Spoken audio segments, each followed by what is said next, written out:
The 9-year-old boy attacked by a pit bull yesterday in Tuscaloosa is still in critical condition, but is expected to survive. We spoke with family members of the victim and of the dog's owner. WVUA's Chelsea Barn has the latest on how they're dealing with this incident. Tamika, we now know who the child is. His family tells us he's 9-year-old Titus Wilkerson. He loves baseball. That's just one thing he just loves to do. He loves to play the PS3. He loves to come outside and play. He's just all around, just a very fun person.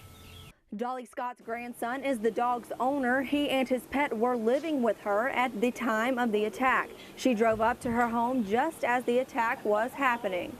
By the time I got the car, he had downed the little child. And I went out there and tried to make him stop, and he got worse. And after he did that, the only thing I could do was just lay on the baby, you know, to keep him from biting him anymore. Titus's older brother, Mario Wilkerson, tells WVUA it wasn't unusual for his little brother to walk by the home where the dog was living. He'll walk by every day. He would never do nothing with the dog. He'd just keep on walking.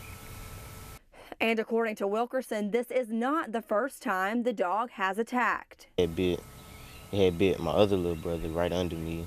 It bit him sometime last year. It bit one of my friends sometime last year, and it bit one of his friends. Wilkerson and Scott agreed they don't want the dog to have the chance to harm anyone else. I wanted to be dead.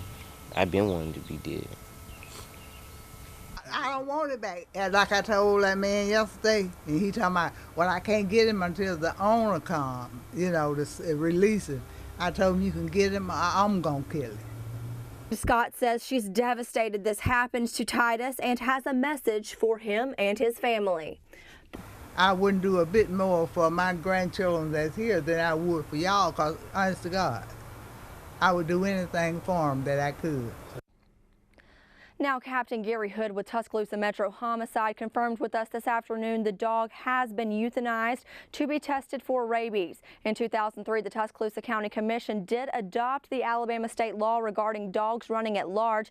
As the investigation is still ongoing, Metro Homicide is determining whether or not criminal charges could be filed in this case. Live in the studio, Chelsea Barton, WVUA News.